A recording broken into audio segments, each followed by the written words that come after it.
zonse kumwamba, zonse kumwamba, zonse zinkumwamba, otiziyamika kumwamba, ntchito inkumwamba, banja nkumwamba, ana wankumwamba, etiziyamika kumwamba, moyo nkumwamba, kubala nkumwamba, zonse zinkumwamba, etiziyamika kumwamba. Ndikulandireni okondedwa omvera konse kumene muli. Heneleke Tchale mtumiki wanu, believer, lero pa 18 May 2023, sabutopiki mzimu wosabala. Mwana Mulungu, dzuko kuno kukwenda mzimu meneo. Tentuerengeni Yohana chapter number 15 verse number 4. Mawotsogolera mpesa ndi nthambi zake. Verse 4. Khalani mwa ine ndi ine mwa inu.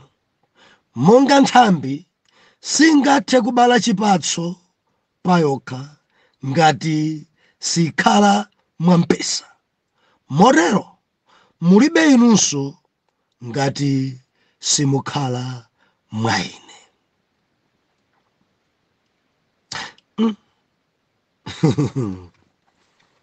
Omvera, dzulo tinali pano timanena kuti kukhala mwa Yesu pali ubwino. Tikamakhala mwa Khristu, china chake chimachitika. Tikamakhala mwa Yesu, chatsopano chimalengeka. Dziko langa ngati pali vuto kwambiri, anthu sali mwa Khristu. Nedzulo timafunsa pano, muli mwa ndani? Mwalumikizana ndi ndani? Kodi Yesu ndi inu pali ubale? Inu muli mwa Yesu ndi Yesu ali mwa inu? Idzidzi ngati sidzikhala choncho bilifa, dziko langa dzipatso dzisowa. Kuteko kudziko kuno ngati mzimu wasabala ulipo, anthu sakulumikizika pa Khristu. Pofunika kulumikizana, pofunika kukhala mwa Khristu. Bilifa, dziko langa ladzadza mzimenezi ambiri ngosabala. Sajomba chaichi ni membala wa chipembedzo china, koma ngosabala. Ngosabala. Pakuyenda mzimu umene mdziko langa, bilifa lali mafuna kuti ndipereke ntchito yapadera. Ngati bilifa, ndamika Ambuye kuti sumajomba, ndamika Ambuye kuti ndinu intercessor, ndamika Ambuye kuti muli pa utumiki, muli ndi udindo wapadera, ndinodalirika kwambiri. Koma ndimafuna ndikuchenjezeni kuti kudziko kuno kukwenda mzimu umene wosabala, mzimu wopanda chipatso, mzimu wowuma kwambiri. Bilifa, tidzilumikizitse, tikhazikike mwa Khristu, tilumikizane mwa Khristu, and Khristu yo akhale mwa ife. Akakhala mwa ife Khristu, mpamene kubalako kumatheka. Bilifa, Ambuye Yesu anena kuti khalani mwa ine ndi ine mwa inu. Monga nthambi singathe kubala chipatso payokha ngati sikhala mwa mpesa. Ndanena kuti chimodzimodzi inu ngati simukhala mwa ine Khristu, simungathe kuchita kanthu, simungathe kubala, simungathe chilichonse sichichitika. Mulungu atisenzetsa katundu ochuluka Believe. Dziko langa zinthu zili kakata. Dziko langa zinthu zambiri zauma. Dziko langa zinthu sidziuyenda and kubalako sidziutheka. Why pali mzimu umachonchi? Banji sipakuoneka masamba. Banji pakuoneka kuti dzamba fora. Banji sipakuoneka chiyembekezo. Banji sidzikuoneka kuti dzayamba njeri. Banji sidzikuoneka maluwa kuti mwina mwake dziuyamba bala mtsogolomu. Banji dzikuoneka kwacho nchipilifa ramfera pali mzimu osabala. Mzimu osabala. Ouma. Mzimu ouma. Ziligwa. Lero ndipereke ntchito. Sindikudziwa kuti pamoyo wanu pakwenda mzimu uti. Believe, ine sindikudziwa kuti pamoyo wanu pakwenda mzimu uti. Mzimu osabala umazunza kwambiri. Mzimu osabala umanyozesa kwambiri. Mzimu osabala umatukwanitsa kwambiri. Ndukamba ndi wina kuti pamoyo wache pakwenda mzimu wagwa. Palibe chimene chikuyenda. Olo business sikuyenda. Olo ntchito sizikuyenda. Kupanga za ulimi osayenda. Kena kali kosaka machita iye pa iye ndi gwa. Kakata gwa. Popanda masambo biliwira. Popanda mthunzi omwe. Popanda dziyembekezo. Believer. Ndimati ndikupasa ntchito pemphera. Udzilumikizitse. Ukhale mwa Khristu kuri paiwe chinzimu ichichi choumachi chichoke. Pali chinzimu chouma chimene chamamatira kwa mpiri wopemphera. Pali chinzimu chouma chimene chamamatira kwa mpiri chamamatira and chimene chichi chimazunza, chimene chichi chimapweteka. Tikuyendera ali mwadzana Mulungu. Ambuye atithandize. Ambuye atithandize. Pamene pawina pali kuyenda mzimu ofera mazira. Believe mzimu somapweteka. Mzimu ofera mazira. Pamoyo zinthu zimaoneka kuti dzayamba. Mzimu nthani yake ni manena pano. Nimane sindikumbuka ni chaka chiti koma ni manena pano kuti dziko langa ladzadza ni mzimu ofera mazira. Tikamanena kuti ofera mazira zinthu zimayamba pamoyo. Koma tsogolo lake zinthu simaoneka. Dzumafera mazira. Akhoso khala woyembekezera myezi iwiri. Anthu dziko nkumaona kuti ngoyembekezera. Koma pakangodusa myezi inanso iwiri dzimasukunuka anthu amangodabwa kuti mesadali woyembekezera kodi mimbe chanka kuri. Mzimu wafera mazira. Zikhoza kuoneka kuti alumikizana ali pa chibwenzi. Anthu nkumari apesa chibwenzi chawo chakutauni. Anthu nkumari kuchadi chiku maiyawa ndi maiyawa ali pa chibwenzi adzakwatirana. Koma pakangodusa myezi iwiri chibwenzi chija anthu aja osalumikizana. Believe umene uwu ndi mzimu ofera mazira. Dziko langa kudusa muzimenezi. Dziko langa kudusa musofera mazirazi. Kachiyembekezo kachakubwera nkumamva ndithu kuti mimba mumulikana kake komano dzimangofera mazira.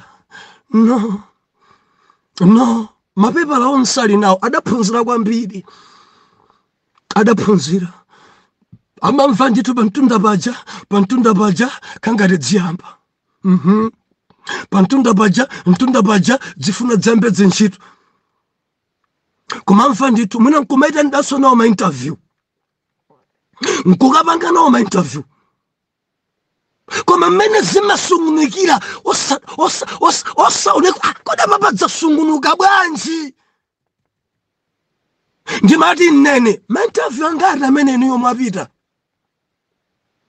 Mapita ku kampani chamudapita, kwa mzungu chamudapita, kuchamudapita, kwa mamarisa chake, kuti dzaenda bwanji, kuti makhosa, kuti mapambana, zimango fera mazira, mpaka na panobe pirifa, zinthu zukhala zoipa kwa mpiri pamoyo, usoweka upemphera, uzilumikise kwa mpiri ndi Khristu, khala mwa Yesu, Yesu khale mwayi.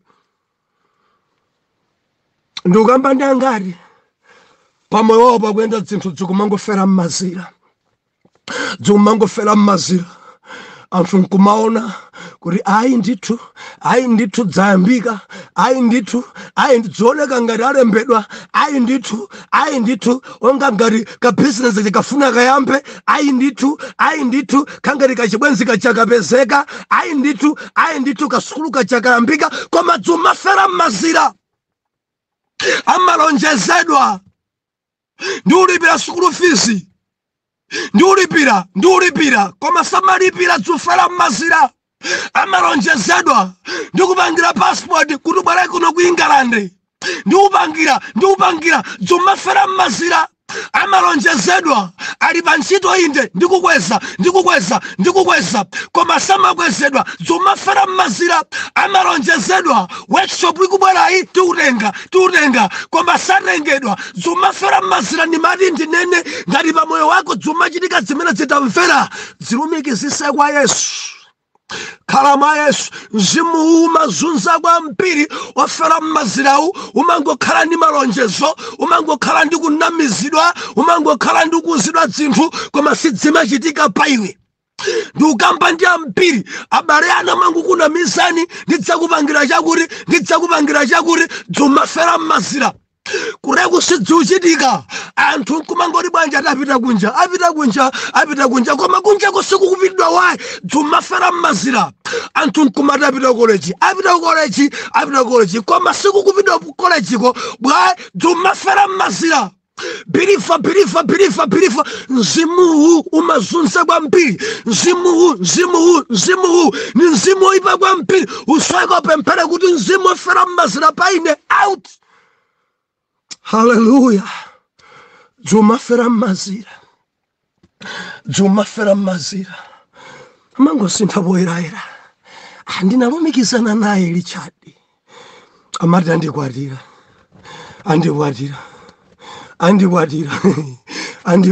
Pano ulizi. Zimafera m'mazira. Ndikamba ndazima yangata ndivomereza busa. Ine ndiye kuti dzanga zimafera m'mazira kwa mpiri. Zimafera m'mazira. Azibambo 9. Palibe wolongosoka amene aoneka serious. Zimafera m'mazira. I love you. Mezi wiri tima messages kuyangana pa dema message wakwana 210 ma message. Koma udzango dabwa zasungunuka, chagbanji chachitika nchani, kumuimbira foni apiri bwanji sakuyankha, kumpasa moni good morning angukuonesa blue tick. Zufera m'mazira, mana mulungu salakudya, mana mulungu pemphera, ukadzulumikiza kwa Yesu, zisendese pa Yesu, dzudzula kaniza mzimu umenewu. Zimafera m'mazira, birifa pemphera. Ulendo wanu akunja sukutheka, mukakhala ambasada, mukagwirira kunja ntchito mpaka napano dzaka zimapita, banja lisikukutheka ku America kuja, dzaka zimapita, banja lisikukutheka kuti mukakhale Mozambique muyimire dziko, sizikutheka mpaka napanobe. Ulendo wapita ku DRC sikutheka mpaka napano, basi umangodya njomba bwanji sizikutheka. Ndidzapita kudala, udzapita liri? Mudzapita liri Sudani? Mudzapita liri Mangalande? Mudzapita liri South Africa? Zako zimangofera m'mazira, umangodziwa kuti ndidzapita koma sumapitako. Why? Pali chinzimu chofera m'mazira. Chidzudzule mupemphero ndi kusala kudya. Hallelujah. Ambuye atithandize. Oh hallelujah. Ndipo ali mzimu mzimu wopoloza mzimu wopita pachabe. Wow. Mzimu oh haleluya. Ngosiyanirako pang'ono ndo ofera mmazirawo. Ofera mmaza dzimango sungunuka. Umangona zi. Koma tikamanena kuti mzimu wopoloswa ndekuti munthu uyo amataya magazi pena ndikubereka koma ubereka chakufa. Birifa panopemphera ambiri mzimu umayenderawo. Ndimafuna nene ndi azimayi idzi munimvesa bwino kwambiri kukhala oyembekezera kwa miyezi 9 deya leba yakwana. Tiyeni anthu nkumati tiyeni munthu uyu nthawi yobereka yakwa adota nkumaona ndithu nthawi ija yakwana. Munthu uja nkupita ndithu nkupusha. Koma tiyeni tuone aberekedwayo abereka chakufa. Kumeneko ndiye kupita padera ndiye kutayako kumeneko belief ndiye kupoloswa ndiye mzimu umene uwu ukakumamarira belief ukakumamarira ndi mzimu wawa kwambiri. Mzimu wobereka chakufa, mzimu wopoloswa ndi belief koma paiye pakwenda mzimu wopoloswa. Ndi intercessor koma paiye pakwenda mzimu wobereka chakufa. Kuti kudziko langa ngati yavuta kwambiri ni mzimu umene. Mzimu wobereka chakufa. Amabereka inde koma nchokufa sichimapuma. Chilimodzika amabereka koma chosalongosoka. Hallelujah, hallelujah, hallelujah. Believe ramvera dzima ranthauza kuti ma interview amapanga ndithu zonse nkulonjezedwa mulonjeza ndithu deyo dzayamba ntchito nkumuza kuti wakhoza bwino kwambiri iweyo malo ako ndiyawo ofesi yako ndi iyi udzakhala apa and kukuzaso ndi salary kuteku mudzayamba wiki amawa. Kuteku ikafika wiki amawa kuti ndikuyamba ntchito lero mpamene madzakuimbira foni kunena kuti pepani musabwere. Deya leba ija tsiku lako jayakwana mpamene madzayimba ona kuti ayi musabwere kuti akuluakulu akhala pansi aona painu kufoka. Musabwere inde ayembekezera miyezi 9 ayembekezera miyala ndi mchenga kambewa adadya chifukwa cha mimbayi nkumakhala nacho chimwemwe kuti ndibala. Koma tamverani deya lebayo deya oberekayo endi nkumapita nawo mulebamo nkumatira nawo ndikubala kupusha koma nkubereka chakufa. Musabwere. Oh haleluya. Munokhoza fikako pepani. Anthu anakambira naso mbuyo muja anatenga nzanu. Atengedwa ni nzanu muja mudaina ili modzi pa interview ndeti nalizisana one bwino amene anakhoza bwino kwambiri day manager. Pepani ndithu pepani mwina kampara kakadzapezeka sokosokolo. Kana ipa chibwenzi munthu 4 years. Anthu nkumati ngokwatidwa ndi changu cha anthu kumavaliratu malinga mene ndilili muwina sandifunsirenso kumudzi kwanu konse nkumadzona kuti Richard ndamene kukwatira mere. Anthu nkumati mai Richard ndo dziko nkumadziwa zimenezi. Koma de yoti kuli chinkhoswe de yaukwati tsiku limenelo mpamene chakufa chimabadwa kumuyang'anira zi. Kodi tsiku ija ndi alero kumudziko unakonzeka maganizo ako anu akubwera ati ndasintha maganizo. Chakufa chaberekedwa atakhala oyembekezera pa masiku ambiri. Mzimu ngopweteka ngozunza. Ena amafika podzimangirira. Ena amafika ndithu posadzimvesesa mpaka nokhumudwa ngati adali upembedzera masiya upembedzera. Ena amafika ndithu podzikweza. Mzimu obereka chakufa. Dziko langa pakwenda mzimu umenewu ankayembekezera kuti dziyenda and day wiki yoti dziyendayo umangona zi dzaberekedwa dzonzakufa. adamulonjeza kuti day akutudzabwera basi day jamkukwana basi josanyamuka yaonongeka kuonekeka kwa basi mpakana ulendo ujodalephereka. Ndimafuna ndinene kwa wina pamoyo wanu pakwenda mzimu. Kodi ni mzimu wouma kapena ni mzimu wofera m'mazira kapena ni mzimu wopoloswa? Zinthu zimafika inde koma sizimakhala zamoyo. Kubalako kumatheka inde koma sizimakhala zamoyo. Zimatheka inde koma sizimakhala zopuma. Amakhoza kubala inde koma mpweya pamakhala palibe. Zimakhoza kuoneka ngati ndi banja inde koma chibanja chopanda moyo. Zimene zidzikwenda kwa mpiri ku dziko langa ndimati nene zilumikizise kumpesa kuti mzimu wofera m'mazira, mzimu umene mzimu wopoloswa usapezeke pamoyo.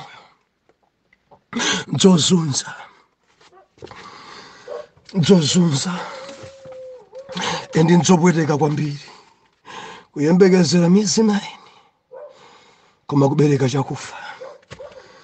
Kumdikirira munthu zaka zonsezo koma kudza kupusisa nthawi yoyitayita. Chidali chaka chake chotakhoza pita college.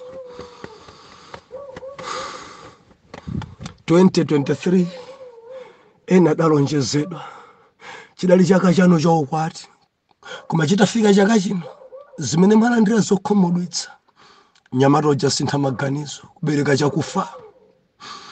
Abwana jamene andanena kuti akusinthani akuchoseni musa wikeni pa level ina mchaka cha 2023 chaka cho chitafika bwana jasintha maganizo ndiye mzimu wobereka chakufawo. Mzimu wopoloswa tumenewo. Mzimu umene ni mzimu woipa kwa mpiri. Mzimu umakhoza sangalala koma nkudzakhumudwa de ya chimwemwe yako. Mzimu umene ni mzimu wokhumudwisa kwa mpiri. Wina madzakhumudwa ravala kale vero bereka chakufa. Vero ndavalidwa kale zinthu zusintha. Ena livagomekala wina kwimya na kuti mwana ndili naye ngwa amene ivi ndabereka ndi amene akwawa kudziwa waye akubwera tsamango kwati kuno uli ndi vero kale umafuna ulumpira pompo nkukoma kankukwa kugome kuchapi anthu mthileni madzi ubereka chakufa. Ambuye atithandize.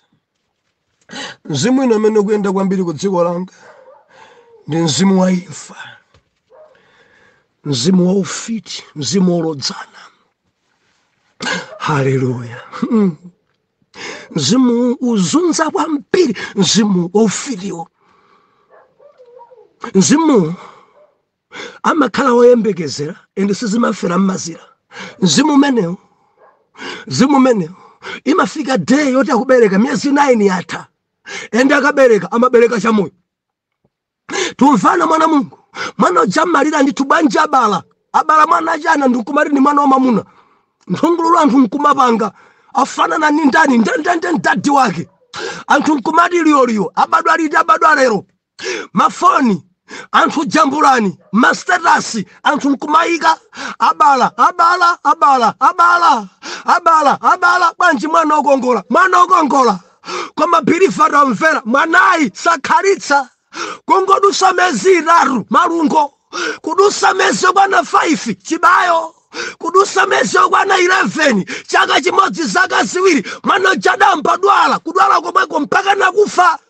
Inde adabala mwana tidamuona adayamwisa inde koma sadakhale mwanayo pangodusa 2 years pangodusa 3 months mwana uja afa. Mzimu wa ufiri amabala inde koma sichimakhalisa. Mzimu wa ufiri amabereka inde koma chimalodzedwa. Mzimu wa ufiri ndikamba ndi ena dzuyenda choncho adalembedwa inde ntchito angokhalapo 2 years anchosanso. Mzimu wa ufiri adalembedwa inde ntchito angokhalako miyezi 2 anchoko chanthamangisa. Mzimu wa ufiri inde adakwezedwa udindo adamkweza ndi dota wamkulu koma dzangodabwisa angokhalapo pamenepo pa 2 years pano amulodza anchosa. Mzimu wa ufiri wina kungokwezedwa pamenepo marenda kuyamba marenda banja ndiapeya takwesa kenako basi anthu ana nkumulodza maso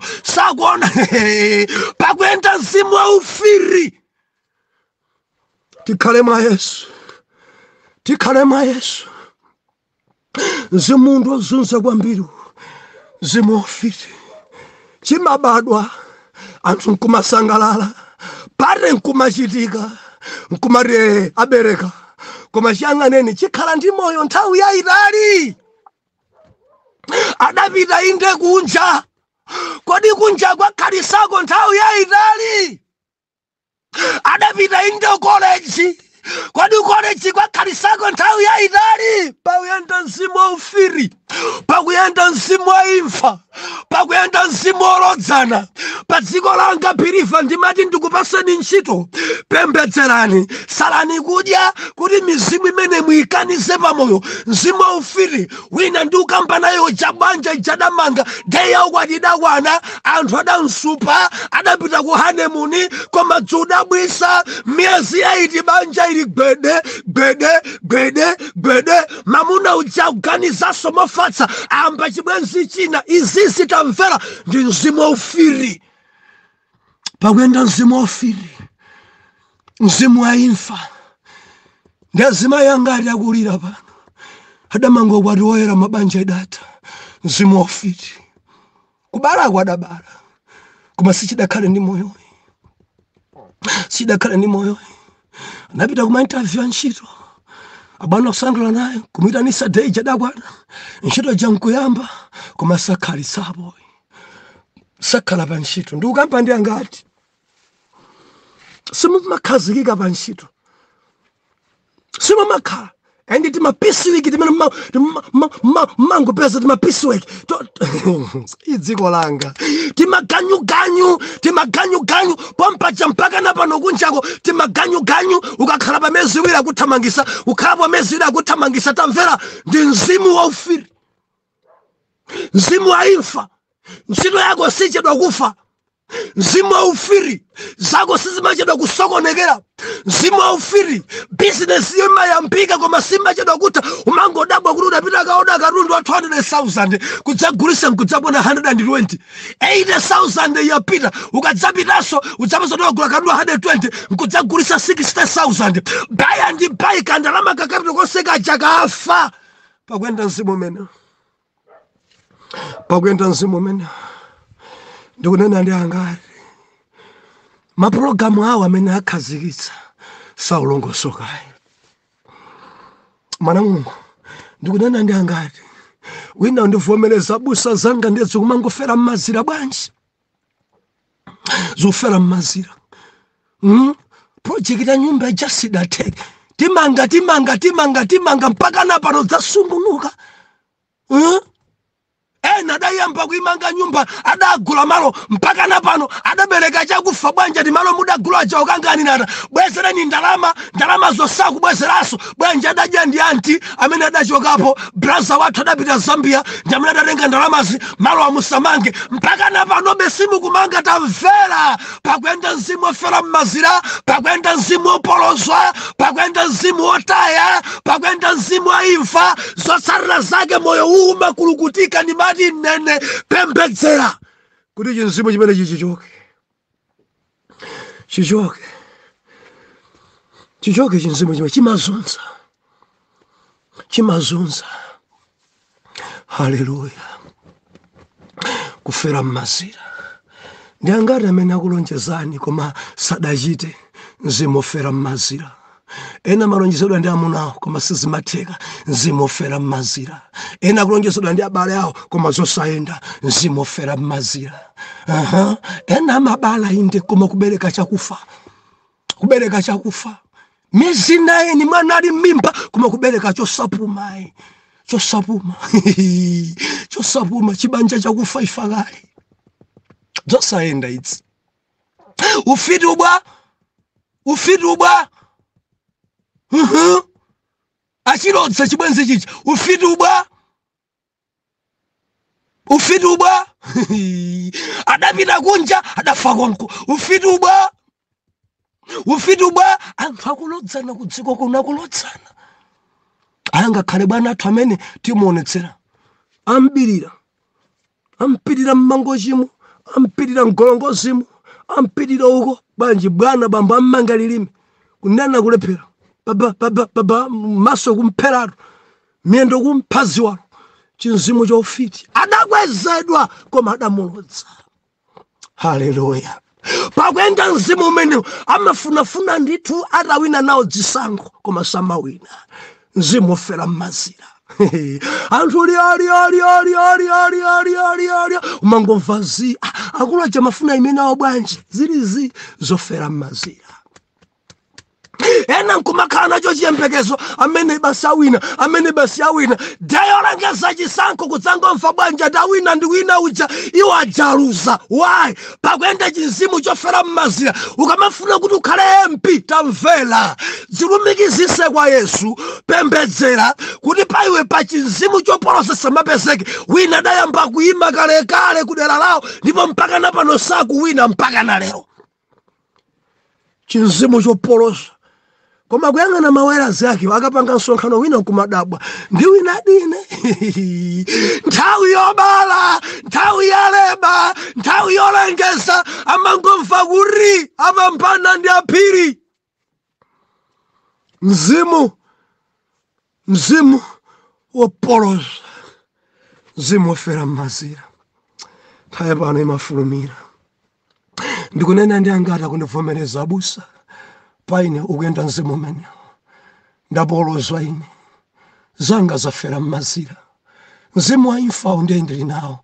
Zinthu zimayambika koma zimangolodzedwa sizimalongosoka. Tipemphere Atate mwana wanu uyu paipa kuyenda mzimu uyipa kwambiri ndikupemphera kuti abale chamoyo chimene chidzayende chimene adzasangalale nacho moyo wache wonse.